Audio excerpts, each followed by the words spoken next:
درہم ہے۔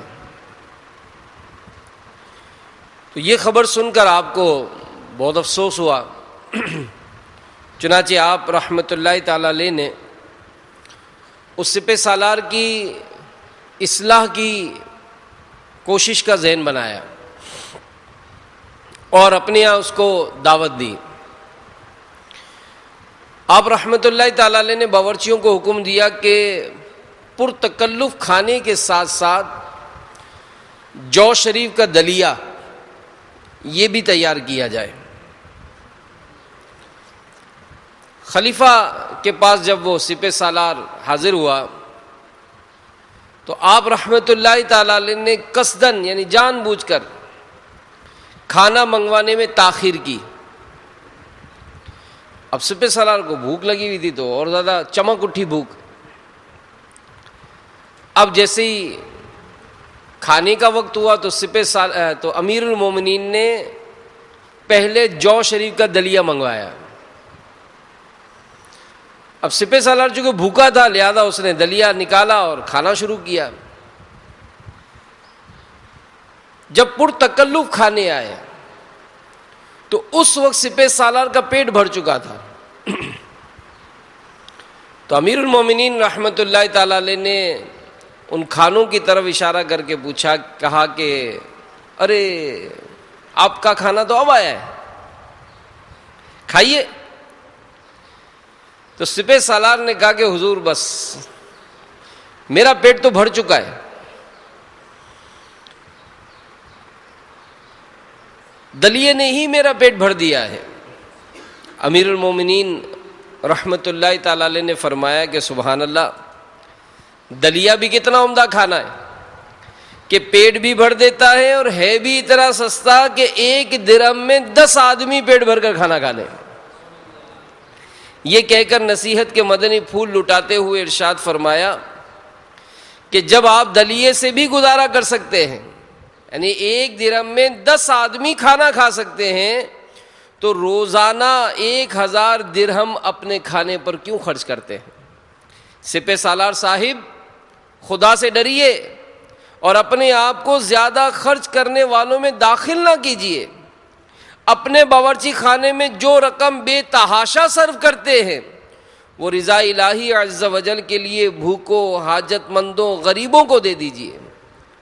تو جب متقی خلیفہ کی یہ باتیں اس سپہ سالار نے سنی تو اس کے دل پر گہرا اثر ہوا اور اس نے عہد کر لیا کہ آئندہ کھانے میں سادگی اپناؤں گا اور کم خرچ سے کام چلاؤں گا۔ تو میرے میٹھے میٹھے پیارے پیارے اسلامی بھائیوں، مدنی چینل کے ناظرین، کامل مومن کے جو اوصاف قرآن پاک میں بیان ہوئے اس میں ایک یہ کہ اعتدال سے خرچ کرتے ہیں، اعتدال سے خرچ کرتے ہیں، اس میں نہ حد سے بڑھتے ہیں اور نہ تنگی کرتے ہیں۔ تو یہ جو ہمارا نفس ہے نا، اس کو ہم جس قدر لذیذ غذائیں کھلائیں گے اسی قدر وہ بہتر سے بہتر طلب کرتا رہے گا۔ اور آج ہماری اکثریت یہ بے برکتی کی شاکی ہے، یعنی یوں لگتا ہے کہ جیسے کوئی بھی ایسا نہیں ہو جو یہ کہے کہ مجھے پورا ہو جاتا ہے، مجھے پورا ہو جاتا ہے۔ ایک بزرگ رحمۃ اللہ تعالی علیہ کی خدمت میں ایک شخص حاضر ہوا، کہا حضور دعا کیجیے، میرے گھر میں 4 کھانے والے ہیں، میری آمدنی صرف 1000 روپے 5000 روپے، آپ دعا کیجیے کہ اللہ میری آمدنی میں برکت عطا فرمائے۔ آپ نے دعا فرما دی۔ تھوڑی دیر بعد ایک اور شخص آیا، کہا حضور میرے گھر میں میں ہوں، میری بیوی ہے، 2 بچے ہیں اور میری آمدنی صرف 10,000 روپے ہے، پورا نہیں ہوتا ہے، آپ برکت کی دعا کیجیے۔ آپ نے دعا فرما دی۔ تیسرا آیا، اس نے کہا حضور میں تاجر ہوں، میری آمدنی 50,000 روپے مہینہ ہے اور گھر میں اور میرے 2 بچے، میری بیوی، 4 آدمی کھانے والے، پورا نہیں ہوتا ہے، آپ میرے لیے دعا کریں کہ اللہ میری روزی میں برکت دے۔ تو بزرگ نے فرمایا کہ ان کو دیکھو، افراد 4 ہیں کھانے والے، 5,000 والا بھی پورا نہیں ہو رہا ہے، 10,000 میں بھی پورا نہیں ہو رہا ہے، 50,000 میں بھی پورا نہیں ہو رہا ہے، تو پتہ چلتا ہے کہ پورا نہیں ہوتا. یہ ہر ایک کا نعرہ ہے. تو یقیناً مہنگائی، بے برکتی اور تنگ دستی اس کا ایک بہت بڑا ذریعہ یہ ہمارے غیر ضروری اخراجات ہیں. یہ ظاہر ہے جب فضول خرچیوں کا سلسلہ جاری رکھیں گے، اعلیٰ کھانوں، عمدہ مکانوں، پھر ان کے اندر سجاوٹوں کے بیش قیمت سامانوں، مہنگے مہنگے فینسی لباسوں سے دل لگا کر رکھیں گے، تو ان کاموں کے لیے خطیر رقموں کی ضرورت پڑے گی. اور پھر بے برکتی اور پورا نہیں ہوتا،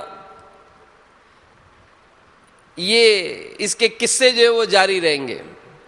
حضرت سیدنا امام جعفر صادق رضی اللہ تعالی عنہ کا فرمان ہدایت نشان ہے کہ جس نے اپنا مال فضول خرچیوں میں کھو دیا، جس نے اپنا مال فضول خرچیوں میں کھو دیا، اب کہتا ہے کہ اے رب مجھے اور دے.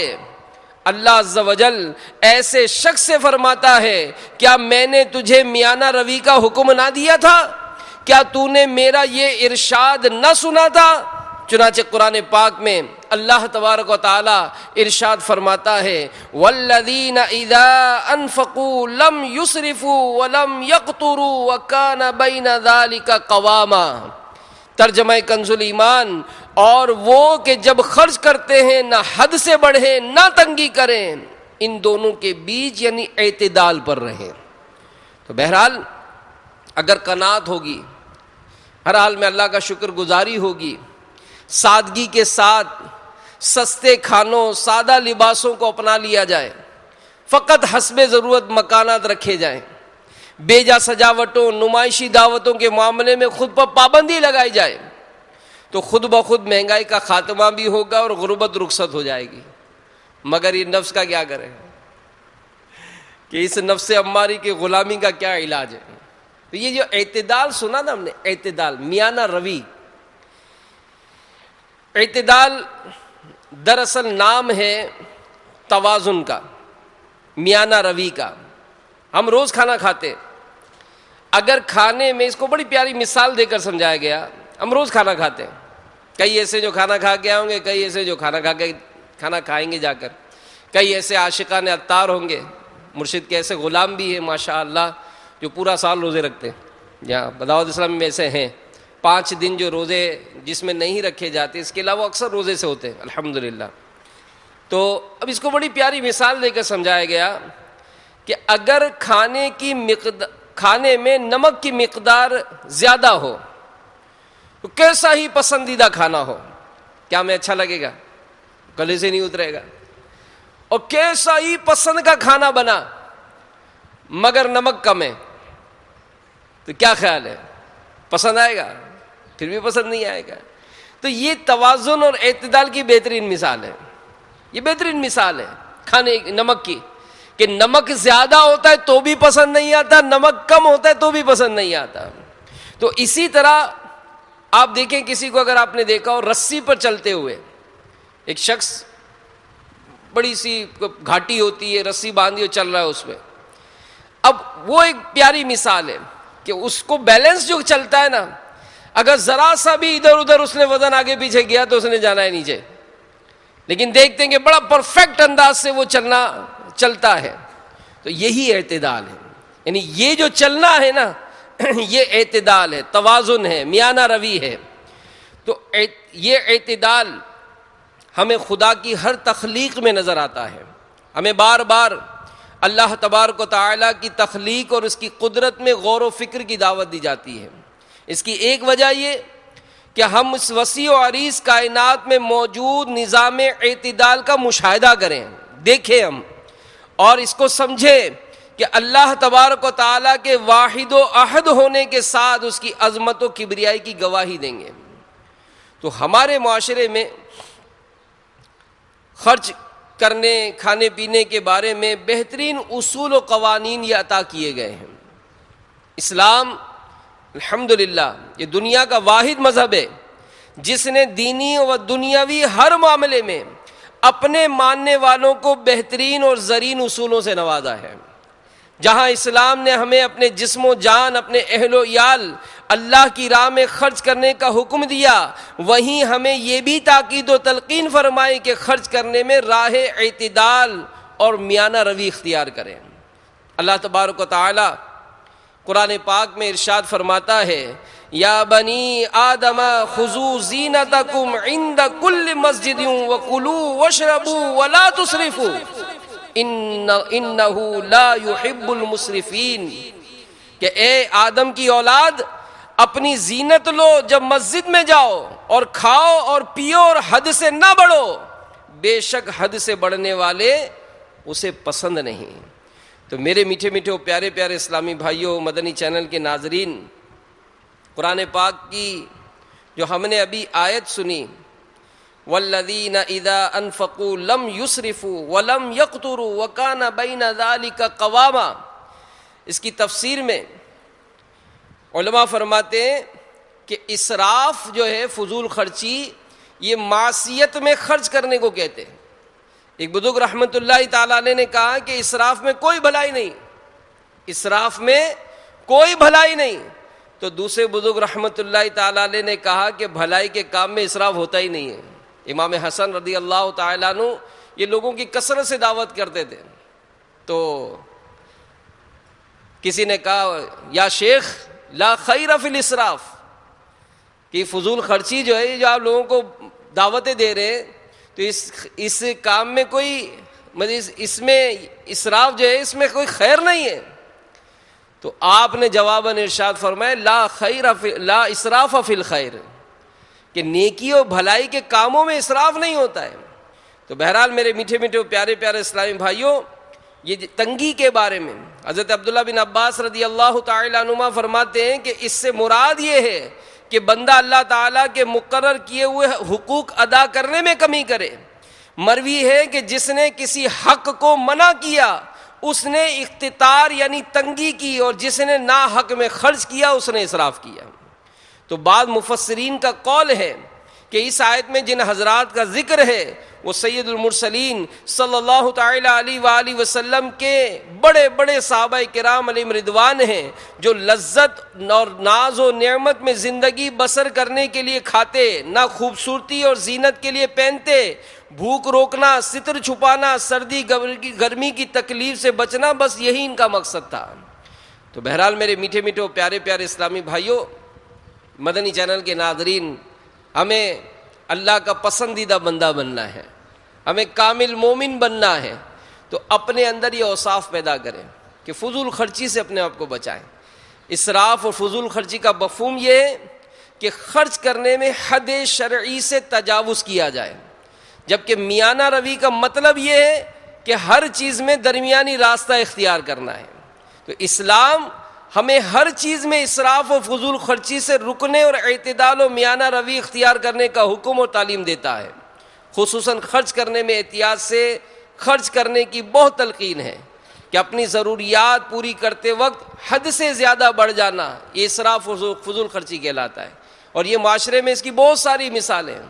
بھائی بال کٹوانے ہیں آپ کو، میں تو حیران ہو گیا ہوں، اب تو پتہ نہیں بہت سالوں پہلے کی بات ہے، کسی سے پوچھا تھا تو اس نے بتایا تھا کہ 3500 روپے دیے تھے اس نے بال کٹوانے کے۔ میں نے کہا پتہ نہیں کون سی کینچیوں سے کاٹا ہوگا بھائی، کون سے اس نے سیٹوں پہ بٹھا کر کیا ہوگا۔ ہوتا ہے، مستی ہوتی ہے کہ بھائی اس جگہ سے نہیں لیں گے، اس جگہ سے لیں گے، یہاں سے نہیں کھائیں گے، یہاں سے کھائیں گے، یہ نہیں رکھیں گے، یہ رکھیں گے، فلانے اسٹور پہ جائیں گے، فلانے پتہ ہے کہ مطلب اس طرح سے مہنگائی مطلب وہ بڑھتی ہے، معاملہ ہوتا ہے، لیکن بس ایک ہے شوق۔ تو بہرحال میرے میٹھے میٹھے پیارے پیارے اسلامی بھائیوں، اسی طرح انسان نمود و نمائش یا اظہار غرور و تکبر یا دوسروں سے آگے نکل جانے کی دوڑ میں اپنی ناجائز ضروریات میں ضرورت سے زیادہ خرچ کرے، یہ سراسر ناپسندیدہ ہے، کیونکہ اسلام ایک مذہب اعتدال ہے۔ اس لیے اسلام میں اسراف اور فضول خرچی یہ منع ہے۔ دین اسلام کے احکامات کا یہ حسن ہے کہ اس میں ایک طرف بخل اور کنجوسی کو ممنوع قرار دیا گیا تو دوسری طرف اسراف اور فضول خرچی سے بھی روکا گیا۔ مسلمانوں کو اعتدال اور میانہ روی اپنانے کی تاکید کی گئی۔ قرآن پاک میں اسراف و تبذیر، فضول خرچی کو شیطانی عمل اور فضول خرچی کرنے والے کو شیطان کا بھائی قرار دیا گیا۔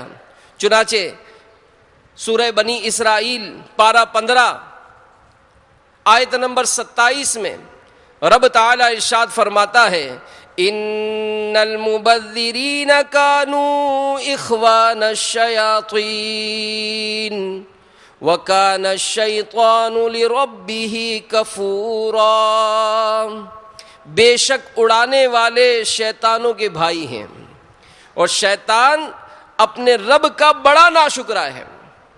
تو غور کیجئے کہ ایک طرف وہ لوگ ہیں جو اسراف کرتے ہیں، انہیں شیطان کا بھائی قرار دیا گیا، جبکہ دوسری طرف وہ لوگ ہیں جو خرچ کرنے میں اعتدال سے کام لیتے، میانہ روی کا دامن نہیں چھوڑتے، ایسوں کو خود اللہ تبارک و تعالیٰ کے بندے قرار دیا گیا۔ چنانچہ سورہ فرقان آیت نمبر 67 میں اللہ تبارک و تعالیٰ کے بندوں کی صفات بیان کرتے ہوئے رب تعالیٰ کا ارشاد ہے، یہی جو آیت میں نے پڑھی کہ والذین اذا انفقوا لم یسرفوا ولم یقتروا وکان بین ذلک قواما، اور وہ کہ جب خرچ کرتے ہیں نہ حد سے بڑھے نہ تنگی کریں، ان دونوں کے بیچ پر اعتدال پہ رہ کر۔ تو بہرحال میرے میٹھے میٹھے پیارے پیارے اسلامی بھائیوں، ہمارے اسلاف و بزرگوں نے اس کی بڑی پیاری پیاری مثالیں دی ہیں۔ نگران شورا کا ایک بیان ہوا تھا، ایک بڑی دلچسپ حکایت آپ نے بیان کی تھی کہ ایک بوڑھا شخص یہ کسی حکیم کے پاس آیا اور آ کر اس سے کہنے لگا کہ حکیم صاحب نظر کم آتا ہے، نظر کم آ رہا ہے۔ تو حکیم صاحب نے کہا کہ بڑے میاں آپ بوڑھے ہو گئے ہو نا، یہ اس لیے ہو رہا ہے۔ اچھا، کہہ رہے ڈاکٹر صاحب وہ کمر میں بھی، حکیم صاحب کمر میں بھی بڑا درد رہتا ہے۔ تو کہہ رہے بڑے میاں آپ بوڑھے ہو گئے ہو نا، یہ بڑھاپے کی وجہ سے ایسا ہے۔ اچھا اچھا، وہ ڈاکٹر صاحب سننے میں بھی بڑی مسائل ہو رہے ہیں، کم سنائی دیا جا رہا ہے۔ تو حکیم صاحب کہہ رہے بڑے میاں بڑھاپا ہو گیا نا، یہ اس وجہ سے ہوا ہے۔ وہ حکیم صاحب گھٹنوں میں بھی بڑا درد رہتا ہے، اٹھا نہیں جاتا ہے۔ وہ بڑے میاں آپ بوڑھے ہو گئے نا، یہ اس لیے۔ اب وہ بڑے میاں کا تو پارا چڑھ گیا بھائی، تو یہ کیسا حکیم ہے؟ آنکھ میں نظر نہیں آ رہا کہ بڑھاپے کی وجہ سے، کان میں سنائی نہیں دے رہا تو کہ بڑھاپے کی وجہ سے، ہضم نہیں ہو رہا ہے کہ بڑھاپے کی وجہ سے، کمر میں تکلیف ہے بڑھاپے کی وجہ سے۔ کیسا حکیم ہے؟ ہر بات پہ بڑھاپا، ہر بات پہ بڑھاپا۔ غصہ ہو کے شور مچانا شروع کیا تو کہا بڑے میاں یہ جو آپ کو غصہ آ رہا ہے نا، یہ بھی بڑھاپے کی وجہ سے۔ تو ہم اگر اپنا حساب کتاب معاملہ کریں نا تو ہمارے بہت سارے ٹینشن ہیں کہ یار میرا یہ بھی نہیں ہو رہا، میرا وہ بھی نہیں ہو رہا۔ تو ہم غور کریں کہ کہیں ایسا تو نہیں کہ ہمارا جو معاملہ ہے وہ دوڑ جو لگی ہوئی ہے ہماری، کہ جیسے اگر کسی کی 10,000 روپے تنخواہ ہے، اب اس کا خرچہ ہو گیا 12,000 روپے، کیا کرتا ہے؟ وہ یہی کرے گا کہ یار 2,000 روپے آمدنی بڑھاؤ، تاکہ میرا جو خرچہ ہے یہ 12,000 ہے، آمدنی 10,000 ہے، تو میں جتنا خرچ کر رہا ہوں اتنا میں دوڑ لگا کر اپنا خرچہ پورا کروں۔ یہی ہو رہا ہے۔ اب جناب ہم 12,000 پہ پہنچے، جب 12,000 روپے آمدنی ہوئی، خرچہ پہنچ گیا 15,000 روپے، پھر دوڑ لگی آمدنی بڑھاؤ، خرچہ بڑھ گیا، اب خرچہ بڑھ گیا، آمدنی بڑھانے کے چکر میں اور دوڑ لگائی، آمدنی پہنچائی 15,000، خرچہ ہو گیا 20,000۔ کیا کریں بھائی، کیا کریں؟ ایسا کیا کریں کہ ہم پرسکون ہو جائیں؟ کیونکہ دوڑ لگی ہوئی ہے۔ 10,000 خرچہ تھا، 10,000 آمدنی تھی، 12,000 خرچہ ہوا۔ آمدنی میں نے 12,000 کی، خرچہ ہو گیا 15,000۔ آمدنی میں نے 15,000 کی، خرچہ ہو گیا 20,000۔ کیسے کور کروں؟ تو میرے پیارے بھائی، کیا ایسا نہیں ہو سکتا کہ آپ اپنی 12,000 کی آمدنی 10,000 کر لو؟ خرچہ 12,000 کا جو ہے وہ 10,000 کر لو۔ بھائی 10,000 آمدنی ہے، خرچہ 12,000 ہے، تو بجائے اس کے کہ اس بات کا ٹینشن لوں کہ یار یہ 10,000 کی جو آمدنی ہے 12,000 کیسے ہو جائے، ذرا ٹھنڈے دل سے خود کو، بچوں کو، گھر والوں کو بٹھا کر سوچا جائے کہ یہ 12,000 کا جو خرچہ ہے یہ 10,000 کیسے ہو سکتا ہے۔ تو ہم خرچہ کر کہاں رہے ہیں، اس کے بارے میں بھی تو کبھی غور کریں کہ ہمارے یہاں فضول خرچی۔ بھائی بل بہت آ رہا ہے یار، مہنگائی بہت ہو گئی ہے بھائی, یہ بجلی والے بہت زیادتی کر رہے ہیں, بل بڑھا دیا ہے. میرے حضرت دیکھو تو صحیح, آپ نے گھر میں کون کون سی بجلی بڑھائی تھی, کون کون سا پنکھا چلایا تھا, آپ نے اے سی لگوا دیا, آپ کے گھر میں رہنے والے 2 بلب جل رہے 12, بھائی کس کو, کوئی بلیاں چوہے, ان کو اندھیرے میں سب کام ہو جاتے ہیں ان کے, آپ کو ضرورت نہیں ہے ان کے لیے روشنی کرنے کی, مچھر بھی آپ کو ڈھونڈ لے گا. کوئی آپ کو یہ گھر کے جو معاملات ہوتے ہیں کہ خواہ بجلی اتنی جلائی ہوئی ہے, سیڑھیاں دیکھو تو وہ ساری کی ساری روشن, چھت پہ سال میں بھی کوئی نہیں جاتا ہے, لیکن چھت کی سیڑھی بھی, چھت کی لائٹ بھی, یہ سب جل رہی ہے. تو آپ دیکھیں تو صحیح کہ آپ کا وہ کون سا ایسا خرچہ ہے جو غیر ضروری ہے. آپ کے گھر میں کھانے والے 4 ہیں, پکتا کتنا ہے ذرا غور تو کریں, پھر یہ جاتا کہاں ہے, ڈسٹ بین کے اندر. ایسے میں کہاں آپ کو برکت ملے گی. یعنی عام طور پر کبھی آپ اپنے بچے کو صرف یہ دیکھیں کہ یہ چھوٹے سے جاؤ بیٹا ہاتھ دھو کر آؤ, اب دور سے خالی آپ اس چھوٹے سے اپنے منع کو دیکھیں کہ وہ ہاتھ کیسے دھو رہا ہے بیسن پر, آپ شاید حیران ہو جائیں گے کہ یار ایک بالٹی جتنا تو اس نے پانی خرچ کیا ہاتھ دھونے پہ. کیا آپ نے کبھی اس کو سکھایا کہ بیٹا ہاتھ اس طرح دھوئے جاتے ہیں؟ صابن بھی ہمارے یہاں صابن بھی بیسن پر ہی رکھا جاتا ہے. کبھی دیکھا ہے آپ نے کہ وہ صابن کے اندر پانی میں صابن تیر رہا ہے؟ یہ اتنی جلدی آج کل بڑی ملاوٹ ہو گئی ہے, آج کل بڑا نقلی مال آ رہا ہے. پہلے صابن 15 دن چلتا تھا, اب 1 ہفتے میں ختم ہو جاتا ہے. میرے بھائی پانی میں ڈوبا کر رکھو گے صابن کو تو کتنے دن چلے گا یہ؟ تو دیکھیں تو صحیح وہ کون سے ایسے عوامل ہیں کہ جس نے آپ کا بے توجہی کے سبب جو ہے وہ خرچہ بڑھا دیا ہے. آپ گھر سے نکل رہے ہیں, گھر میں کوئی بھی نہیں ہے, اب سستی ہو رہی ہے کہ جناب وہ اے سی کون بند کرے, اے سی کھلا چھوڑ کر جا رہے ہیں, 4 6 گھنٹے کے بعد آپ واپس آ رہے ہیں, تو یہ اے سی جو چل رہا ہے یہ بھی تو آخر کوئی خرچہ ہی بڑھاتا ہے نا, یہ بھی تو خرچہ ہی بڑھا رہا ہے نا. پھر نت نئے جو ہمارے انداز ہیں رہن سہن کے, جو ہماری ڈیکوریشن کے معاملات ہیں, جو چیز ہم نے بازار میں دیکھی, بس ہم کو اس میں گھر کی خواتین کو بھی سوچنا چاہیے کہ یہ بیجا جو ڈیمانڈز ہوتی ہیں نا, کسی کے گھر پر گئے, اب وہ اس کا گھر میں کوئی صوفہ سیٹ نکلا ہے تو فوراً اس کے اوپر بیٹھ کے یار یہ زیادہ نرم ہے, اپنا جو ہے نا صوفہ یہ اتنا نرم نہیں ہے. اب گھر آ کر نہیں, ہم کو تو وہی صوفے چاہیے. ارے بھائی ابھی 2 مہینے پہلے ہی تو لیے تھے 25,000 روپے کے, نہیں وہ لینے جو 40,000 کے. کسی کے گدے پر بیٹھے, کسی کا بیڈ روم دیکھا تو پھر دماغ خراب کہ یہ, کسی کا فانوس دیکھا تو ٹینشن کہ ہم کو تو یہ موبائل لا کر دیا تھا, کسی کا موبائل دیکھا ایک آپشن بڑھ گیا, ہمیں یہ موبائل نہیں چاہیے. اس میں گھر کے بچے بھی سوچیں کہ جو بیجا کہ ابھی آپ کو جوتے لے کر دیے, آپ نے اعلان کر دیا کہ جوتے نہیں چاہیے, آپ نے اعلان کر دیا مجھے کپڑے نہیں چاہیے, مجھے یہ سوٹ پسند نہیں ہے, مجھے یہ گھڑی پسند نہیں ہے, مجھے یہ کھانا پسند نہیں ہے. آپ سوچیں غور کریں, اس طرح کے جو بیجا ڈیمانڈز ہوتی ہیں ان میں ہمارا کتنا خرچہ جو ہے وہ کہاں سے کہاں پہنچ جاتا ہے.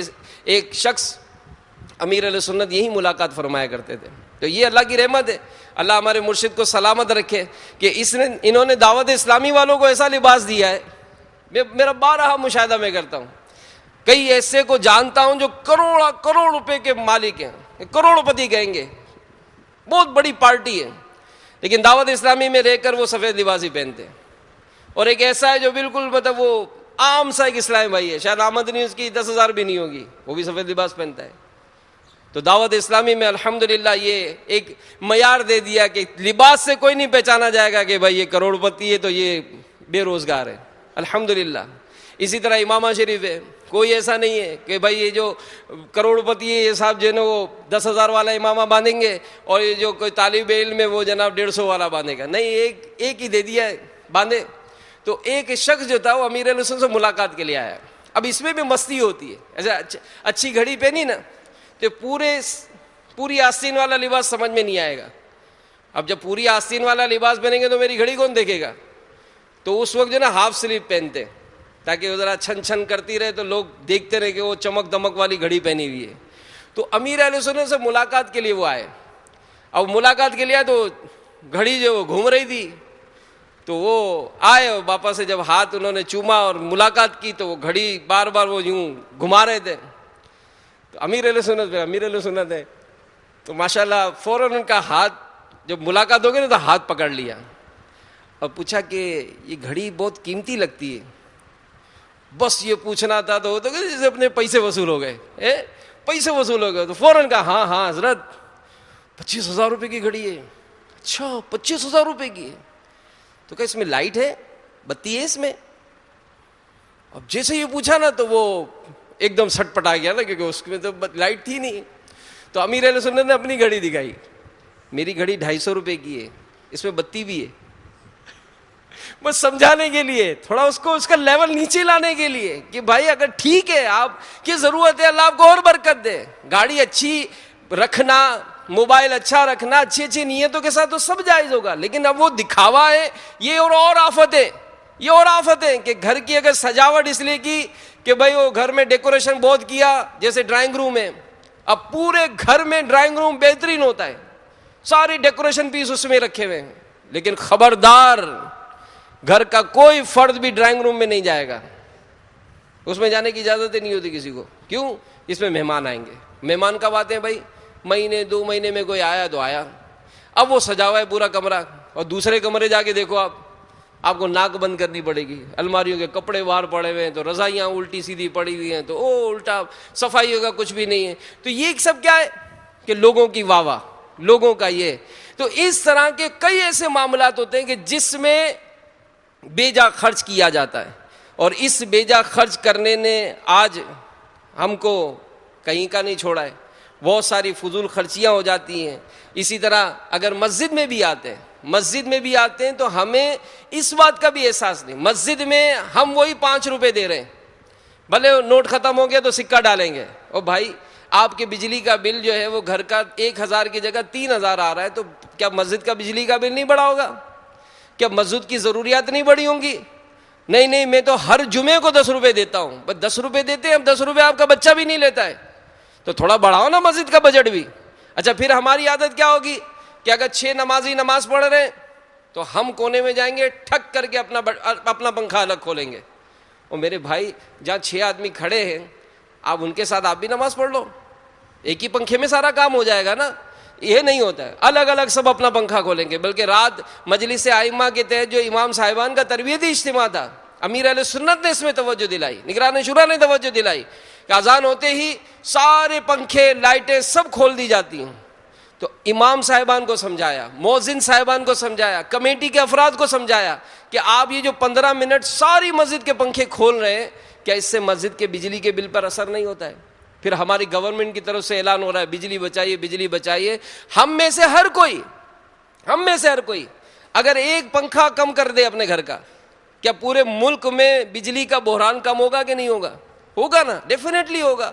تو اگر مثال کوئی بھی نظام کو سدھارنا ہے تو سب سے پہلے تو اپنے آپ کو تو کرے نا کہ یار میرا کہاں معاملہ جو ہے وہ ہمارا کمزور ہے.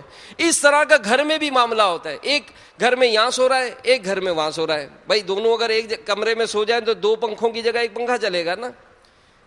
ایک یہاں کام کر رہا ہے, دوسرا وہاں کام کر رہا ہے, دونوں جگہ لائٹیں جلی ہوئی ہیں, بھائی ایک جگہ ہو کر لائٹ ایک کر سکتے. اسی طرح کپڑے دھونے گئے, اب کپڑے دھونے گئے تو جناب وہ بالٹی میں پانی بھرا جا رہا ہے, اب خود کسی کام میں مصروف ہو گئے, اب پانی گر گر کے آپ دیکھیں کتنا ضائع ہو رہا ہے. کھانا پکایا جا رہا ہے تو موبائل پہ بات کر رہے ہیں, استری کر رہے ہیں, کپڑے اگر پریس کر رہے ہیں تو اس وقت دیکھیں کہ آپ کا وہ کام جو آپ 3-4 منٹ میں موبائل کو سائڈ پہ رکھ کر کریں نا, آپ موبائل سے کھیلتے وہی کپڑے پریس کرنے میں آپ 15 منٹ لگا رہے ہیں. تو یہ جو 10 منٹ کی جو بجلی زیادہ استعمال ہو رہی ہے, کیا اس سے آپ کا بجلی کا بل نہیں بڑھے گا؟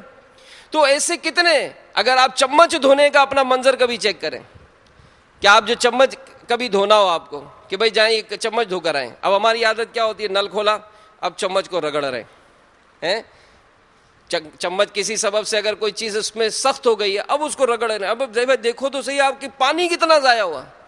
امیر علیہ نے اس کا طریقہ بیان کیا تھا کہ اگر ایک پانی کا کوئی کپ ہو اس میں پانی بھر لیں تھوڑا سا, اب جتنا رگڑنا اس میں رگڑ لیں, وہ سارا صاف ہو گیا, اب فریش پانی سے اس کو دھو لیں, آپ کا پانی دھل جائے گا. اسی طرح صابن کا استعمال, امیر اہل سنت نے اپنے ان دنوں میں وضو خانے سے صابن منگائے تھے کہ صابن کی جو چھوٹی چھوٹی ٹکڑیاں ہیں, امیر اہل سنت فرماتے میں تو اس کو بھی باندھ لیتا ہوں, اس کو باندھ کے بھی اس سے الحمدللہ اپنے معاملات جو ہم پورے کر لیتے ہیں. تو یہ کنجوسی نہیں کہلائے گی کہ جناب یہ بہت کنجوسی کر رہے ہیں. نہیں، پانی جو پھینک دیا جاتا ہے، علماء نے اس کو بھی اسراف لکھا ہے کہ تھوڑا بچا کر پھینک دیا جاتا ہے. چائے بچا کر پھینک دی جاتی ہے. کولڈ ڈرنک اگر کوئی کسی کو پلائے کہ نہ بابا تھوڑی سی چھوڑنا ورنہ لوگ کیا کہیں گے کہ یار بڑا یہ تو لالچی ہے، یار بھوکا ہے تو کھانے کا. تو بہرحال میرے میٹھے میٹھے اور پیارے پیارے اسلامی بھائیوں، ہمیں اس معاملے میں چیک کرنا چاہیے کہ ہمارے وہ کون کون سے ایسے انداز ہیں کہ جس کو اگر ہم اپنا نظام سیدھا کر لیں تو ہمارے خرچے بچ جائیں گے. ہمارے پیارے آقا صلی اللہ تعالی علیہ وآلہ وسلم کا فرمان سنیے. جو میانہ روی اختیار کرتا ہے، وہی اعتدال کی جو بات چل رہی ہے، اللہ تعالیٰ اسے غنی کر دیتا ہے. جو فضول خرچی کرتا ہے اللہ تعالیٰ اسے تنگ دست کر دیتا ہے. جو کثرت سے اللہ کا ذکر کرتا ہے اللہ اسے محبت کرنے لگتا ہے. سبحان اللہ. ایک اور روایت سنیں. حضرت انس بن مالک رضی اللہ تعالی عنہ بیان کرتے ہیں، آقا مدینہ صلی اللہ تعالی علیہ وآلہ وسلم نے ارشاد فرمایا، جس نے استخارہ کیا وہ نامراد نہیں ہوگا، جس نے مشورہ کیا وہ نادم نہیں ہوگا، اور جس نے میانہ روی کی وہ کنگال نہیں ہوگا.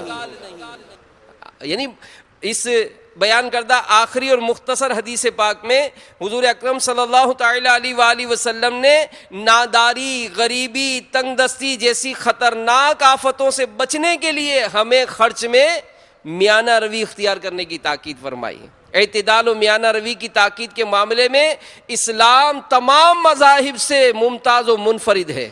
اسلام ہمیں ہر عمل میں میانہ روی اور اعتدال کی تعلیم دیتا ہے. البتہ حدیث مذکورہ میں خاص طور پر خرچ کرنے میں میانہ روی کی طرف متوجہ کیا گیا ہے. وہ لوگ بھی درس حاصل کریں، اپنے گھر والوں کو، بچوں کو ہوٹلنگ کراتے ہیں. اب ہوٹلنگ کرانے میں آپ کبھی غور کریں کہ آپ کا بل کتنا پیمنٹ ہوتا ہے، کتنا پیمنٹ ہوتا ہے. کہ بعض کا شاید میں کہوں کہ پورا مہینہ کا خرچہ ایک طرف اور ان صاحب کا اپنے بیوی بچوں کے ساتھ ہوٹلنگ کرنا ایک طرف. یعنی غور کریں کہ بعض اوقات اس طرح کے معاملات کیے جاتے ہیں. تو ہمیں اتنا ہی خرچ کرنا چاہیے جس قدر ضرورت ہو، اور ضرورت خود بخود پیدا ہو نہ کہ پیدا کی جائے. اور ضرورت پورا کرنے کے لیے اعتدال کا اسلوب اختیار کیا جائے، یعنی اپنی چادر دیکھ کر پاؤں پھیلائے جائیں. یہ طریقہ خرچ کے حوالے سے معتدل ہے. تو ہمارے معاشرے میں امارت اور غربت کے درمیان فاصلہ یہ بتدریج بڑھتا جا رہا ہے. امیر امیر ہوتا جا رہا ہے، غریب غریب ہوتا جا رہا ہے، اور غریب ضروریات زندگی کے پیچھے بھاگ بھاگ کر ادموا ہوتا جا رہا ہے، جبکہ عمراء آسائشوں اور عیاشیوں پر بے دریغ پیسہ خرچ کر رہے ہیں. تو اسراف و فضول خرچی سے پرہیز کرنے والا یہ کبھی تنگ دستی اور فقر و فاقے میں مبتلا نہیں ہوگا. یعنی بعض اوقات ٹھیک ہے اللہ تعالیٰ نے آپ کو مال عطا کیا ہے، آپ اپنے بچوں کو ایئر کنڈیشن میں سلا رہے ہیں، لیکن کبھی ان کو بغیر اے سی کے بھی سلائیں، تاکہ وہ کہتے ہیں نا غریب ہونے میں دیر نہیں لگتی ہے. تو کبھی ایسا کوئی معاملہ ہو ہر وقت مرغن غذائیں کھائے جا رہے ہیں، تو جب کبھی ایسی آزمائش ہوگی تو کیا کھائیں گے؟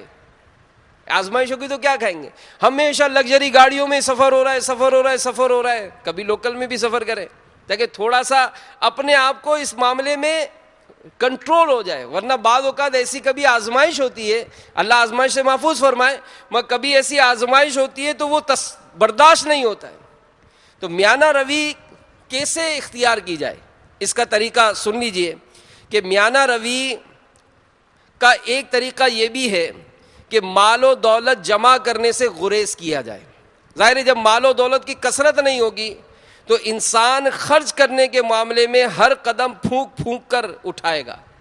اور ہمارے بزرگان دین اپنی مدنی سوچ کی وجہ سے ضرورت سے بھی کم خرچ کرتے تھے. منقول ہے کہ حضرت سیدنا عمر بن عبدالعزیز رحمۃ اللہ تعالیٰ علیہ کے صاحبزادے حضرت عبدالعزیز رحمۃ اللہ تعالیٰ علیہ سے پوچھا گیا کہ آپ کے والد صاحب کی آمدنی کتنی تھی؟ تو انہوں نے جواب دیا کہ خلافت سے قبل، یعنی جب خلیفہ بنے تھے اس سے پہلے 40,000 دینار تھی، 40,000 دینار، اور انتقال کے وقت 400 دینار رہ گئی تھی، اور اگر کچھ دن مزید زندہ رہتے تو شاید اس سے بھی کم ہو جاتی. تو دیکھا آپ نے کہ سیدنا عمر بن عبدالعزیز رضی اللہ تعالیٰ عنہ خلافت کے اعلیٰ ترین منصب پر پہنچے تو ان کی آمدنی پہلے سے کم ہو گئی. آج اگر ہمارا کوئی اسٹیٹس بلند ہو جائے, کوئی ایک آدھ گریڈ بڑھ جائے, تو ہم اپنی آمدنی کا فوراً بجٹ بڑھاتے ہیں کہ نہیں یار اب لوگ کیا کہیں گے, یار اتنا بڑا آدمی, اس کا گھر تو دیکھو کتنا سادہ ہے یار, ایسے سادے سادے سے صوفے رکھے, ارے یار کیا یار کھانا دیا, ایسے سادے سے برتن تھے یار, یہ کیا یار آپ کو رنگ نہیں کرایا. اور یہ ایسے 1.5 ہوشیار بھی ہوتے ہیں جو ہمارے گھر میں آئیں گے نا تو خواہ کا مطلب وہ پنچات کریں گے, یار رنگ بہت پرانا نہیں ہو گیا, وہ تم کو کیا پنچات کی ضرورت ہے, تم کو کیا ضرورت ہے کہ اس طرح کے نقائص نکال کر میزبان کے دل میں آپ مطلب وہ رنجشیں پیدا کریں, ان کو تکلیف دیں. یار صوفے بہت پرانے نہیں ہو گئے, آپ کو کوئی پرابلم, آپ تھوڑی دیر کے لیے بیٹھ بانٹ کے جاؤ بھائی. آپ برتن یار پچھلے سال آیا تھا جب بھی اسی برتن میں کھلایا تھا آپ کو, تو یہ کیا کون ہوتے ہیں, یہ تکلیف دینے والے ہوتے ہیں. تو ہمیں ان کاموں کو بھی انداز سے بچنا چاہیے. حضرت سیدنا ابو ہریرہ یعنی پیارے آقا صلی اللہ تعالیٰ علیہ وآلہ وسلم نے اس ضمن میں جو ہمیں ارشادات عطا فرمائے کہ سنیے, نبی پاک علیہ الصلوۃ والسلام کا فرمان عبرت نشان ہے کہ اگر انسان کو سونے کی 2 وادیاں بھی مل جائیں تو تیسری کی تمنا کرے گا کہ انسان کا پیٹ تو مٹی ہی بھر سکتی ہے. تو اکثر لوگ اپنا وقت اور صلاحیتیں محض دنیا کمانے میں, یعنی کسی کے اگر 10 گھنٹے کی ڈیوٹی ہے تو فوراً سوچے گا یار پارٹ ٹائم کوئی جاب مل جائے نا تو یار کچھ آمدنی بڑھ جائے گی اپنی, یار 2 گھنٹے کی اور پھر 2 گھنٹے کی اور, یار میں تو 14 گھنٹے کام کرتا ہوں پھر کہیں جا کے میری کوئی 40,000 روپے آمدنی ہے. تو بھائی تو سو ہی نہیں, تو 24 گھنٹے کما, تو سکون تلاش کرے کہ عبادت کا کون سا وقت ہے, میں نے عبادت کا کون سا وقت نکالا ہے. قرآن حافظ قرآن ہے, یار قرآن پڑھنے کا ٹائم نہیں مل رہا ہے, یار ایسے الفاظ سنے, یار عبادت کا ٹائم نہیں مل رہا ہے. ارے اللہ تعالیٰ نے آپ کو مجھے عبادت کے لیے پیدا فرمایا ہے, یہ کیا ہے. اور پھر کہا کہ اکثر لوگ اپنا وقت و صلاحیتیں محض دنیا کمانے میں صرف کرتے ہیں, حالانکہ دنیا کی حقیقت کیا ہے, محنت سے جوڑنا. کیا ہے دنیا کی حقیقت, محنت سے جوڑنا, مشقت سے سنبھالنا اور حسرت سے چھوڑنا. آپ نے بنگلہ بنایا, کہاں ہے آپ کی, کس کی قبر میں بنگلہ بنائے, کس کی قبر میں کوئی بستر بچھائے گئے, کس کو کوئی ایسے ڈیکوریشن پیس رکھے گئے, قبر کس کی ہے. ارے لاوارث کی بھی قبر یہی, سیٹھ صاحب کی بھی قبر یہی. کفن کون سا وی آئی پی ملا, جو لاوارث کو کفن ملا وہی ارب پتی سیٹھ کو ملا. ساری گاڑیاں آپ کی قبرستان آتی ہیں, لیکن سیٹھ صاحب آپ کون سی گاڑی میں سفر کر رہے ہیں, جی ہاں جس میں لاوارث کو لے جایا جاتا ہے. آپ کو بھی میت بس میں ہی سفر کرنا پڑے گا, اگرچہ آپ کی ساری لگژری گاڑیاں قبرستان آتی ہیں, لیکن معذرت کے ساتھ جس دن قبرستان لے جایا جائے گا آپ اپنی گاڑی میں نہیں ہوں گے, آپ کا لباس آپ کے جسم پر نہیں ہوگا, آپ کی قیمتی گھڑیاں, آپ کی ساری بریسلیٹ, کوئی کچھ نہیں ہوگا ہاتھ میں, کوئی کچھ قبر میں نہیں رکھا جائے گا. تو کیا محنت سے جوڑنا, محنت سے حاصل کیا تھا نا, مشقت سے سنبھالنا کہ میرا مال کہیں ضائع نہ ہو جائے, اور حسرت سے چھوڑنا. یہ دنیا کی حقیقت ہے. تو کیوں لگائیں دل اس دنیا میں, اچھی نہیں خراب ہے دنیا, جگہ جی لگانے کی دنیا نہیں ہے, یہ عبرت کی جا ہے تماشا نہیں ہے. زندگی نام رکھ دیا کس نے, موت کا انتظار ہے دنیا. اللہ تعالی ہمیں اپنے پسندیدہ بندوں میں شامل فرمائے اور ہمیں میانہ روی اختیار کرنے کی توفیق عطا فرمائے, فضول خرچی سے بچائے, اللہ عمل کی توفیق عطا فرمائے. آمین بجاہ النبی الامین صلی اللہ تعالی علیہ وآلہ وسلم.